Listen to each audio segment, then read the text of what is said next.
Hi there, my name is Devin. I was asked to describe myself and my story, and I had a little bit of trouble because there's so much that goes into it that it's kind of hard. Like, where do you start? Do you start at the alcoholism? Do you start with mental illness? Where do you start, really? So, for people who don't know me, again, my name is Devin, and I am sober. I've been sober for a little over 3 years now. January 10th is when I came home 3 years ago from the hospital. I was in the hospital because I got very sick. So let's back up a little bit. I started drinking when I was 14 years old, and people think maybe that's a little young to start drinking, and it definitely is. I grew up in Plymouth, which is on the beach, and tons of cranberry bogs. It's just kind of what you do. I mean, I'm sure there are kids who didn't drink when they were 14 and they lived in Plymouth, but that's what me and my friends did. We drank and we had fun and we had fires and whatever, it was just a thing to do. At that point, it wasn't an addiction. It was more like an abuse. I would just drink until I felt like stopping. It wasn't like I was drinking to have a glass of wine with my girlfriends because I was 14 years old. It was definitely abuse. As the years went on, it was more like a party thing. I just, drank to party, and it wasn't like an addiction. I did drugs, lots and lots of drugs. I don't know what drug I didn't do. So I really could give you a whole list, but I mean, what's the point? I did drugs, harsh drugs, simple drugs, drugs that are now legal, drugs that are still illegal, drugs that were probably legal in the 20s, but definitely bad drugs. And I wouldn't even say I was addicted to drugs, really. I just did them once in a while whenever I felt like it. So it wasn't like I needed them to go on with my daily activities. It was just something like a fun kind of thing. So I ended up, having kids young. I had my first son. I got pregnant when I was 18. I had him by the time I was 19. And I didn't do drugs then, and I still drank, not during my pregnancy, but I drank like after I had him and stuff. I would go out with my friends and I would still drink. And then I had my second son, and he was around when I was about 21. And so again, I was still young, and I still drank, and I didn't really drink as an addiction. It was still really pretty much abuse at that point. When I did drink, it was like a night out on the town without the kids. And so I would just drink until I literally went home and just felt sick as a dog. And I would be like, oh, I'm not going to do that again. And because I had kids, I really didn't get that chance to do it that often. At that point, I really didn't have a problem except for the abuse part of it, the binging of it, which that still technically is a problem. There are so many books out there and so many websites that tell you, what makes an alcoholic, and you have to have a certain amount of ounces per night. There's no specific definition. As my kids got older, though, I did find myself drinking more because now I was past 21. At this point, I was like 24, 23, 24, I'm not sure. And I did find myself drinking more, but it was on like a weekend thing. So I would get together with my friends, have fun, do karaoke, and just go out and have a blast. And it wasn't a daily thing at all. It was really like a weekend warrior kind of thing. Like, I just drank, and I had fun, and I partied my ass off, and it was cool. It was whatever. I didn't cause trouble. My kids were home safe. They were sleeping. Either they were with my parents being babysat, or they were home with their father. And it's just, that's just what I did. I was young. All my friends who didn't have kids, they were out partying, and it was just like, whatever. Like, this is how life is. I'm young and having fun, I had a job. I had a great job, and I was really good at it. And I just, that was just my life. And the drinking started getting heavier and heavier, like the amount I drank. Like I started doing shots, like getting ready to go out and stuff. I would drink a little bit more. So by the time I was already ready to hit the road, I already had a couple in me. So, wasn't impaired to drive, but it was just gonna lead to a night of drinking. And my beer intake went from a couple beers on the weekends to like a 30 rack, like so many beers. And my older brother, he enjoyed drinking as well. And we used to have so much fun. We had a blast, and we used to drink and have fun and play games. And drinking wasn't like everything, but it was around a lot of the time. And it was just so much fun. And then, he had his own issues, and he made it very known. It was clear he had, mental illness. He wasn't happy, and he would always, have something that was going on in his life that he would complain about. And it was hard because I was his sister and I wanted to help him, but I didn't know how to. And I could not foresee the future, and I didn't know what was going to happen, but inevitably he did kill himself. And it's taken a long time to not so much get over, because you don't really get over losing your brother or losing a best friend or a family member. You don't really get over it, but you start healing. And I've found my own ways to heal, which is a completely different thing and on a different video. But his death just wrecked me. It killed me. I started drinking that day as like, not like a party, but like I just remember that day. I found out, I went to his house where the ambulance was, and the ambulance was taking him out, and it was just awful. And we were all very sad, and it wasn't even like a sadness, hadn't even kicked in yet, really. It was like a shock was pretty much what it was. And I had to tell my dad. I had to tell him his son was dead. That was awful. I don't even know how to feel that pain, losing a child. So my idea was to pick up a bottle of tequila and go to my parents' house and just drink the day away. And that's what we did. We just drank and talked about Eric, and we just pretty much celebrated his life. I don't even know how to explain it. It was just a day where sometimes we wanted to say words, and other times we were just silent. It was just a very long, sad day. And then every day after that, I just kept drinking. I didn't go see a doctor. I didn't tell anybody that I was that sad. I didn't say, I want to go to a grief counselor, or I'm having a problem. I thought it was normal. I just thought I was sad and I was dealing with it, how any 25-year-old deals with the loss of a brother. And I just drank. And I drank every day. And it wasn't like I was just getting up and like, just pouring back the shots and then, going to work.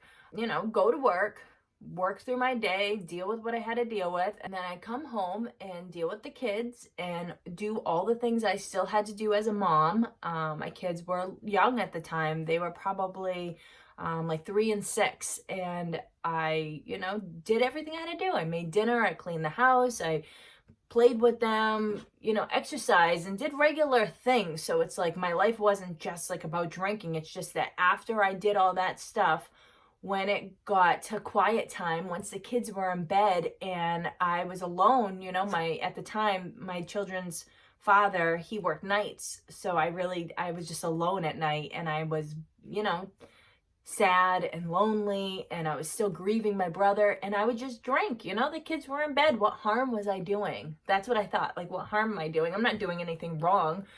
But then my health started to have these issues. Like, one night I had this awful ulcer-like pain in my stomach, and I thought I was gonna die. I was like, I must have cancer of the stomach. Like, what is this? And I went to the doctor's like the next day, and he said, oh, your stomach was forming an ulcer. You need to stop whatever, maybe you're eating too much hot sauce, which I love my hot sauce, and I'm not going to give that up.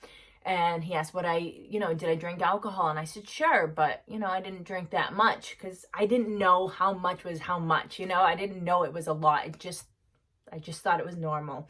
And I think that's a big problem with alcoholism today, is that people don't know how much is too much. People don't know that it's a dangerous amount. People don't know that, commercials and social media glamorize it. People don't know that you don't have to have a play date and drink wine. People don't know that you don't have to shoot shots before you go out to go drinking with your friends. And that's what put me over the edge, is that like not knowing, like in the back of my mind, maybe I had an idea, but I really didn't know I had a problem because it was normal to me. It was, my parents drank, not like that, but they still drank. And so it wasn't like I was doing anything different than anybody else in my family. So it was just like, whatever, I'm just doing my thing. Over the years, my health continued to fail. Not like I was like going downhill. I mean, I guess I was in retrospect, but like it was just like one thing after another. Like I had irritable bowel syndrome, like colonoscopies, and all the different things related to my stomach. Like my stomach was just, I had a lot of issues with it. And I missed work because of it. My drinking just kept going. It was on a daily basis, like I continued. There was not one day that I didn't drink. It was just my everyday life at that point. I never really thought anything of it. My parents tried to have interventions with me, and I just pushed them away because I didn't think I had a problem, because this is just how I lived. And then as time went on, and I started getting in trouble at work, I noticed like I just wasn't being myself. I wasn't getting as much done. My house was starting to be messy, and like I never had a messy house. And like, I don't know, just like my physical appearance and stuff was starting to change. Like it was just a lot of things were starting to come around all together, And at this point I had, moved away from my ex, gotten a new boyfriend, got a new house, ended up getting married. Like all kinds of things happened in my life, and all great things, and things I would never want to change. I still drank every single day. And so time went on, and eventually I got fired from my job. I was the best at my job. I had many job offers. I had lots of places calling and asking for me.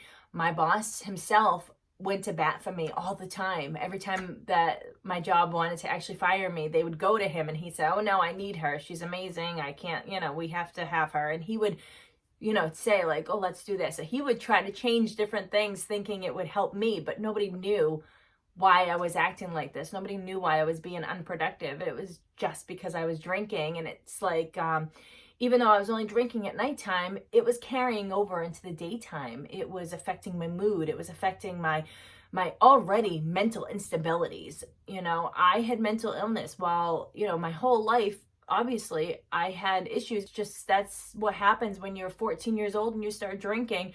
Your brain is not forming correctly because of alcohol. And, we could go into that, a whole, topic onto that.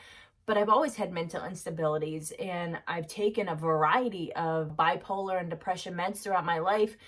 And I've always just gone back to the alcohol as being my, my go-to whenever I felt bad or sad or mad, or even when I was happy and like full of life. I just always picked alcohol. It was my way of coping for whatever I needed to cope with.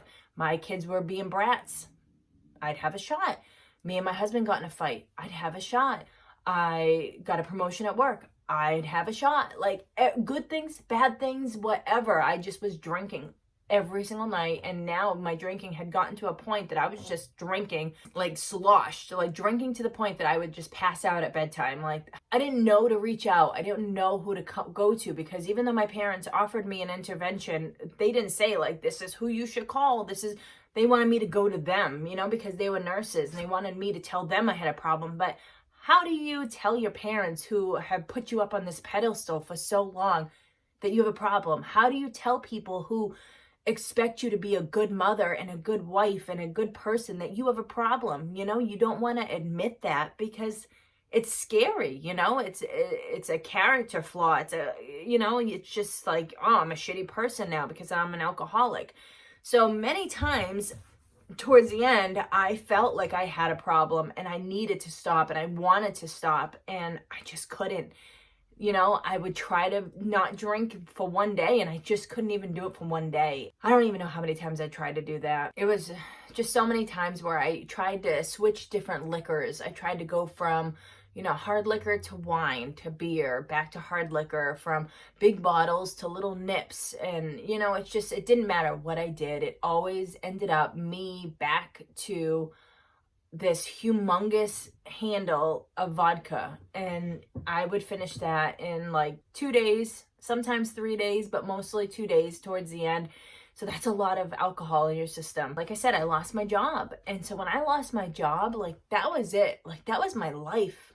Everything I built up was that job. Yes, my kids, yes, my husband, but who are you without your career? That's like my mindset. And I just started drinking. I would bring the kids to school in the morning. I'd come back home and I'd just start drinking. And I would drink the day away. I would call people and say, oh, can you get the kids for me? Or I'd tell my husband, oh, I don't feel good. Can you go get the kids for me? And I would delegate my responsibilities onto other people.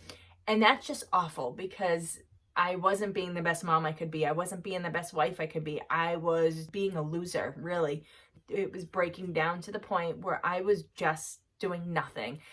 And I started to feel sick. And I started to get dizzy and lightheaded every time I stood up. And I was losing my balance. And it was just such a weird feeling. And I knew there was something wrong. But I didn't stop drinking because I felt better when I drank. If I was shaking and pooping or throwing up or whatever, I would take a shot and I'd feel better. And I thought that was the answer. I was like, there's got to be something wrong with me, but it can't be alcohol because every time I take a shot, I feel better. So my husband, he was Googling symptoms on the internet and he kept saying, this is all due to your drinking. And I just didn't believe him. I didn't want to believe him. And there was this nagging thought in the back of my head, like, yeah, I know. And it was starting to get to a point where I was ready to do something.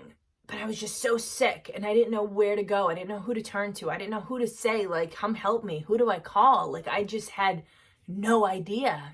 I didn't have any friends who were sober. I didn't have, I had family members who had gotten sober, but they didn't really stay sober. So it was hard because I didn't know any sober people. All my friends were drinkers. And the ones who weren't drinkers never were a drinker. So they never knew what it felt like, So I couldn't go to anybody and I just didn't know where to turn. And then one day I didn't black out. I whited out. Like I was literally in the store and everything went white. I couldn't see anything and I could hear everything. And the kids were like, mom. And I was like, I can't see anything. And of course, what are your kids going to do when you tell them you can't see anything? Like they were almost ready to start freaking out. And so I had to like calm them down because I'm still their mom. Like I'm not going to make a scene and be like, them screaming and, hooting and hollering. So I just said, like, just give me a minute. And I just said it in a nice calm voice and, it passed. And I was like, oh my God, thank God. But how scary is that I was out with my kids and I couldn't see anything? What if my vision didn't come back, And it was just so scary because now I had to drive home with them. And I hadn't drank anything, so it's not like I was afraid like I'm going to get in a car accident because I'm drunk or something. It was just the fact that I literally just lost my vision. What the heck is going on? So I went home, I told my husband, and he agreed with me. We're just going to go to the hospital. Maybe I'm dehydrated. Maybe I just don't feel good. Whatever the reason, we're just going to go to the hospital and have them figure it out. I just need to have some IV bags of fluid and pump me up with vitamins and I'll be good. I'll be better and I will, I'll slow down my drinking or whatever. I didn't even have the idea to stop drinking. That's how bad it was. Like, I was like, I'll just, relax it. I'll just slow down a little bit. Okay, so that night I had my last shot and I remember going to bed and I was still sick. I felt like I had like a flu, but I didn't have a fever and I wasn't coughing. It was just like this body pain, like my body hurt. And then the next morning I woke up and I was numb from my chest all the way down to my toes. It was like an acute numbness and I had no idea what it was. I couldn't even imagine what it was. And I was so scared. And so me and my husband brought the kids to school. They were all the way in New Bedford. So that's like, you know, a 25-minute ride from my house. We came all the way back to go to the hospital that's right next to my house because it's right next to my house. It makes sense, right? That way when we're done, we can just go right back home. So we go into the ER, and at this point, I can't even keep my head up. Like, I am so sick. I'm like in a wheelchair, like slumped over. I can't even lift my head up to tell the nurse what's wrong with me. And I finally get into the ER, and we explain all my symptoms, all the stuff that I just told you, because now at this point, I need to fess up. I need to tell somebody what's been going on. I got to stop lying about how much I'm drinking and just tell the truth. They start running some tests. I get a lot of CTs. I get some x-rays. And within like an hour or so, they come back and say that I was in multi-organ failure. So not just one organ, but multiple organs were in failure. And then I saw them, and like I said, I was so sick that so much of this was a blur. So much of it was just people coming in and like needles in my arms and blood pressure cuffs and noises, and I was just so sick, you know. And I tried to focus on like one thing the whole time. And so like my husband, of course, like he's my rock, so I'm gonna focus on him. So I just watched him the whole time because I didn't know what else to do. I just, you know, and he was so quiet. He wasn't saying too much of anything, so I think he was in shock. I saw the doctors pull him out to the hallway, and I heard them say, if you didn't come to the hospital today, you would have woke up to a dead wife within 2 days. Her heart would have given out. And when I heard that, it was the hardest thing I've ever had to deal with, knowing that because of my drinking and my actions, I was this sick, that I was a multi-organ failure and I could have died. So I stayed a week in the hospital. All my organs got back to like 100%, which is amazing because my pancreas was bad, my kidneys were bad, my liver was bad. They said I was at the beginning of cirrhosis. That's awful. And I was still, I wasn't dizzy anymore, but I was very weak, and I continued to get weaker and weaker. And they said it was just chronic alcoholism and that I would eventually either stay that way or get better. That's all they could offer me. But as the days went on, I was still weak, but they sent me home. They discharged me and just said, we'll see, you know, we'll send a visiting nurse and we'll see how you do. And that was it. All the testing came back. It all correlated with chronic alcoholism. So I had atrophy on my brain. But like I said, all my organs were perfect. So I was definitely not going to drink. Like that week was scary enough that I wasn't going to drink again. I was like, oh shit, like I got to be good. So I just was good. At that point, I was like a week sober. I went home, saw the visiting nurse. And then the next day, my husband thought it was okay to go to work. He was like, I gotta work, you know, I can't be home with you the whole time. So I was like, go ahead, I feel great, don't worry about it. And my idea was that I was just gonna put around the house and just be good, you know. I didn't have any alcohol in the house. My husband had already dumped the alcohol. You know, I was just gonna watch TV. And then I ended up going to go to the bathroom or go to let the dogs out, I'm not really sure, and I passed out. And I didn't just pass out, but I lost the use of my legs, because when I woke up, I was about 10 feet away from where I was standing the last time I remember from where I was standing. And I had skid marks on my knees, which meant that I fell and then slid. Called the ambulance came. They asked if I wanted to sit up on the couch or if I wanted to go to the hospital, and they were just happy with setting me back up on the couch. And I said, well, I cannot move my legs. So before you guys came, I dragged myself all the way around the house trying to get to my phone, trying to get myself up, and I could not do it. I have no use of my legs, and this is not normal. This is not me. I am not a person who has no use of her legs. I said, I think I should go back to the hospital. And at that point, they brought me back to the hospital. And the hospital, they had no answers for me. They just kept saying chronic alcoholism. And I know, because I've worked in the medical field for, you know, so many years now, that it wasn't just chronic alcoholism, that there were other symptoms that just didn't make sense with the numbness and all the different things that were happening. I had breathing issues. My face started to feel numb. My talking was funny, and everything was just so wacky. Nothing made sense. And so they finally said, we can't take care of you anymore. that there was nothing they could do for me. They had no answers, and no testing was showing anything other than the chronic alcoholism. So they sent me to Boston, and I ended up being at a hospital that I used to work at, which is so wacky. So like I'm, being taken care of by the doctors I used to work under. And so it was so weird. And they ended up, this is going back and forth now, weeks, and my weakness just getting worse and worse to the point that I was paralyzed. My whole face was paralyzed. My arm was paralyzed. My leg was paralyzed, all on my left side. My right side had some paralysis, but not as bad. So I can move it. I just couldn't like write, or I had a hard time eating. But my left was completely paralyzed. There was no moving. There was no wiggling of my fingers, wiggling of my toes, nothing. And they ended up finding, after multiple testings for weeks, they ended up finding a lesion on my brainstem. And so they diagnosed me with CPM, which is central pontine myelinosis. And it's a neurological disorder that is seen with all different things. It could be with athletes, it could be with alcoholism, it could be with people in multi-organ failure.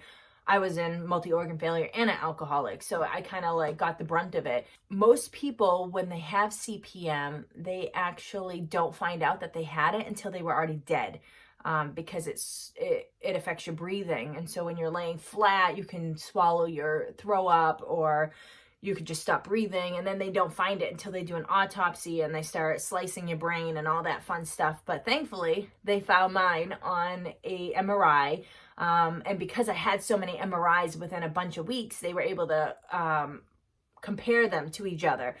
And so that's how they could see the difference of the lesions starting to form. So it actually, I have some lesions in my pons, in my brain, but then I also have a big sucker right on my brain stem and my spinal cord. And so that's why and it's a little bit to the right. So that's why my whole left side was paralyzed, but also why my speech was affected, and my swallowing and my breathing, because it was on my spinal cord, which, if you know neuroanatomy, it's where the signals go. Your spinal cord is what your brainstem tells your body. It goes through your spinal cord and tells you, all your hot and cold, scared, laugh, and, it tells you all the different things, be afraid, walk, talk, all the things that you need to do goes through that column. And that was impaired because I had a big sucker there, I had a big lesion just sitting there, obstructing everything. So they treated the lesion with prednisone. It started to lessen and lose pressure off of it.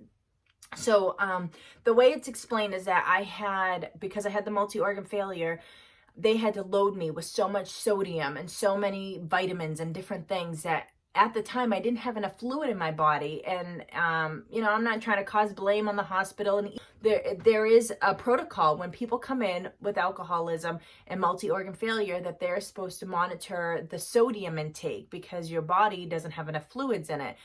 And so it's like an osmosis effect. I was getting all these vitamins, but not enough water, So it was just like this, and it was just forming and forming and forming until it formed that little lesion just sitting there, And so like I said, the prednisone did release some of it.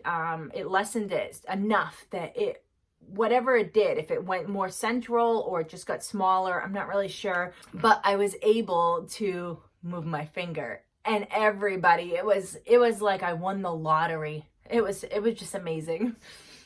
So then as time went on, I was able to lift my arm, move my leg, and then I was able to start physical rehab. And when I started physical rehab, I had a lot of other issues. I now had high blood pressure. I had all this fluid, which they thought was coming from my heart, neuropathy, migraines, and double vision. I mean, I was just a mess. I literally was a mess. And I was at a physical rehab for people for like permanent disabilities who lived there, and they had no great prognosis for me. It was either I was gonna get better, but they didn't have really a time frame, and hopefully within the next year, like a year, I'm going to be in a wheelchair for a year. And they said, well, you might be in a wheelchair for the rest of your life. Like, what? I have kids. I have animals. I have a life. Like, what are you talking about? How am I going to be in a wheelchair for the rest of my life? And if you know me, I don't do too well with authority. Don't like being told what to do. And I don't like living by other people's rules. I just did everything I could do. Whenever physical therapy came, I went to it. Whenever occupational therapy or speech therapy came, I just did what I had to do, and I pushed myself until I just kept getting better and better and better. And then finally, I got to a point where I could be discharged, and I went home in a wheelchair, but with the use of a walker. So that was great. I have animals, like I said, and so my animals were always at my feet and always tripping me up, and I just had to get better or I would fall. If I didn't get better, I'd trip. Or, I'd have to go do something for my kids, like go to their school, go to a hockey game, and I was embarrassed. I had so many issues, and you have to remember, so now this is all my physical stuff I have to deal with, but at the same time I'm dealing with sobriety now. Like everything is brand new to me, so I don't have drugs or alcohol to help numb this pain. I don't have anything to help my mental illness that I still had. I still had a mental illness. I didn't go to a physical rehab to go to therapy. I was there for my physical problems, not my alcoholism, not sobriety, not my mental issues, So I still had all that stuff I had to deal with. And it was like I just did one thing at a time, when I thought about the big picture, when I thought about all those issues that I just said, I would break down. I would start crying. I would just be so depressed, and I didn't know how I was ever going to get out of it. It was like a nightmare. I was in a nightmare, but I didn't have alcohol now to, to numb that pain. I just had to deal with it. And so all of a sudden I had like these like new feelings, like I had new emotions, and it was like everything was first time. Like it was the first time of like getting in a fight with my husband was like that heartbreak, that first time that you feel your heart break, and it's like crushing. I'd have to deal with stuff with my kids for school or their sports, and like I was just getting like overwhelmed, and it was like this feeling of how can I do everything at once and still be one person? Like I just don't know how to do this. And it was so many different things, like relationships with my friends and with my parents and with my siblings and my family, and it was like so much that if I didn't have that scare, I don't know if I would have relapsed. I just know that I had to fight. I had to just keep pushing and keep pushing. One foot in front of the other. Like it's such a cliche when they say one day at a time, but it really is one day at a time. It's 1 minute at a time sometimes, because you have so many emotions in your head. And while your head is telling you, I want to drink, I want to drink, I want to drink, because alcoholism is a physical dependency at some points in your life. And it does take a while. They say it's, once it's out of your system for a week, you're fine. That's not true. There are so many instances where people have these withdrawal symptoms for years. And like here I am like in pain because I'm trying to learn to walk again. Like if you ever had a broken leg, I've never had a broken leg, but if you've ever had something where you had to, work on it, it's painful. Going to the gym, it's painful, So imagine your whole body trying to learn to walk again and not having any stability. And it was just such a nightmare. And, as time went on, it just kept getting better and better. And I would find different things that helped me, whether it be watching funny videos online, writing in a journal, learning a new technique, for meditation, eating healthier, and like lessening my sugar intake, because sugar affects your brain so much. So it's like you don't even realize it, but once you start taking, adding things to your diet or taking things away, you start noticing the changes in your body, but it also changes your brain. I started practicing mindfulness, and I was healing myself from the inside out. I was still sober, and I was getting stronger and stronger by the day, and it was amazing, And so like things started falling into place now. I said at the beginning, while I am very vocal about my sobriety and my chronic illness, I really wanted to be like a pillar in the community for chronic illness. That's what I wanted to be. I wanted to tell people how you can get better and how you can be strong and get through whatever chronic illness you have. And I really didn't want to talk too much about my sobriety. Not that I didn't want to talk about it, just that I didn't want to be like known as the sober person. Like I didn't want that to be me. I didn't want that to characterize me, Like it's not like I go to a place and I say, hi, my name is Devin and I'm sober. Maybe I do. I don't know. I don't know if I do that, but I don't think I do. But as time has gone on, I have realized that I am more than just a chronic illness sufferer. I am more than just an alcoholic. I am more than just a sober mom. I'm all of it. And so in a way, it's empowering because I got over some really tough hurdles. To me, I would think in a short period of time, you know? So it's been a little over 3 years and I am walking and talking. As you can see, I am not lacking in the talking department. And my brain has grown. Believe me, I couldn't even have a conversation. My first video I made was me reading my own journal entry because I was so upset. I tried to make a live video and I'm so awful when it comes to live videos because I do get emotional because it's an emotional topic, you know? I almost died. So when you look back at, you know, how much I've grown, it's night and day and it's amazing. So while I am doing all this growing, like I said, my brain is getting, it's not that it's getting smarter, but it's like it's filling in the pieces again. And I'm not trying to learn the basic things anymore. Expanding my mind.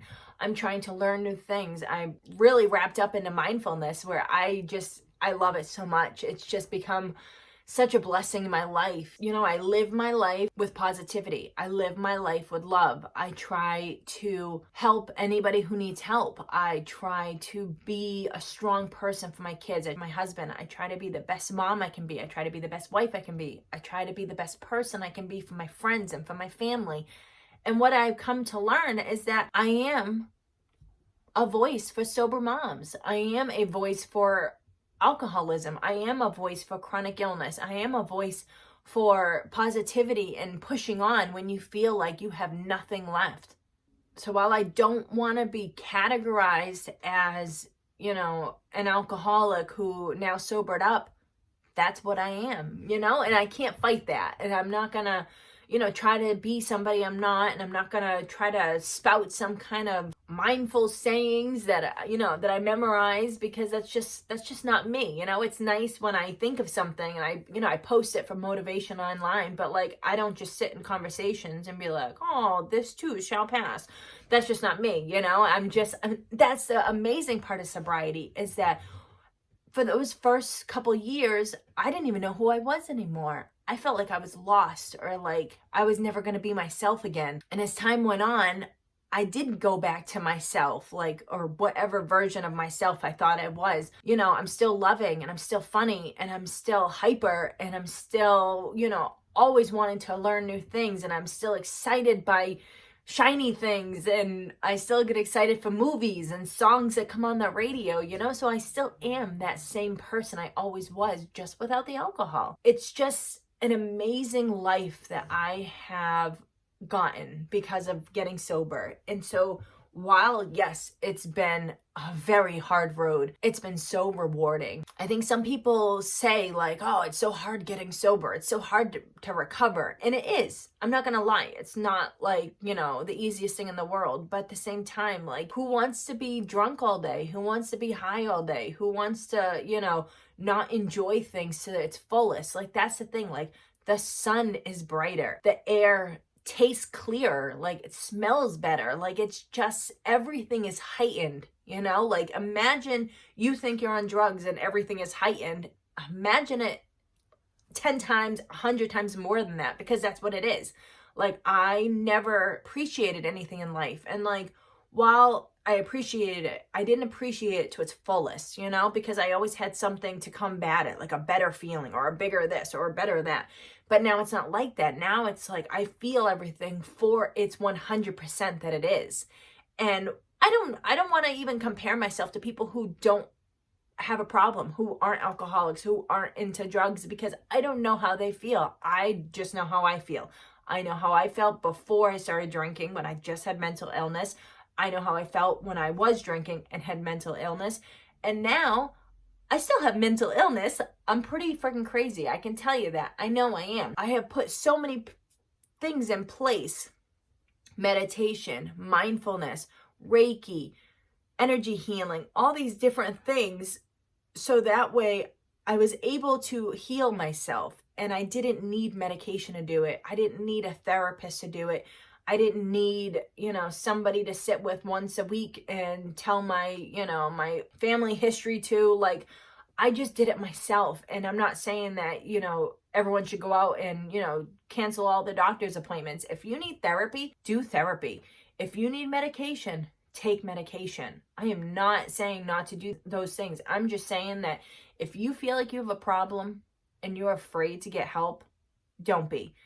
You should be afraid of what will happen if you don't get help. And that's why I tell my story, because I should have died, but I'm here and I'm alive. So my hope in making these videos, my hope in sharing all the nitty-gritty parts of my alcoholism or my recovery is to help somebody else. Like I said, I didn't know where to turn. Even though I had parents who were nurses and were offering help, I felt like I couldn't go to them. I didn't know where to turn. And so there are places to turn. There are therapists, there are counseling, there are AA meetings, there are support meetings, there are recovery centers, there are phone numbers. And I cannot believe that I didn't take advantage of any of those. And I didn't, because I didn't think I had a problem. But when you are rushing home to have that drink, or you're spending your mortgage money to go get a fix, or you're not paying attention to your kids because all you can think of is, when are they going to stop talking so I could go get my drink? When you're invited somewhere and there's not going to be a bar there, and you put nips in your pocketbook because you can't go a couple hours without a drink. There's so many signs. So if you feel like you have a problem, you probably do. And something is telling you you have a problem, whether it be, you're doing hair of the dog in the morning because you're hungover. It's that I overlooked so many signs that I missed. And when it was time that I knew I needed help, it was too late, because it was so hard. It was too hard. And then I got so sick. And so I tell my story so that way nobody has to get to that point. I started a sober moms group. I realized that motherhood and being a mom and being a woman and being a wife and being a girlfriend and being a daughter and everything that encompasses women and sobriety is so hard, because we're put up on these pedestals like we're these amazing creatures, which we are. We feel like we can never fail. We feel like we can't take a wrong step. We feel like we can't make the wrong choices, or we can't make a career change, or we can't go from being a stay-at-home mom to a working mom, or a working mom to a stay-at-home mom. And you know what? That's all bullshit. You can do whatever the fuck you want, other than being an alcoholic mess. Be sober. Enjoy life. Make mistakes. It's okay to make mistakes. And I'm not saying that, if you got drunk and, blacked out one time in your life, that you're an alcoholic. But if you feel like you have a problem, fix it. If you want to branch out and get a new job, do it. If you need help, find it. It's just, life is too short. Enjoy life. Have fun. Smile. Love. Don't continue being unhappy and being sad and being sick because you don't think there's a way out, because there is. So I hope that was not the longest video in the world, but I hope you got some valuable information out of it. And if you need any help, please reach out. If not to me, if to somebody else, just reach out. Strangers are amazing. It's so weird, but they are. So I hope you have a great day, and stay sober, stay healthy.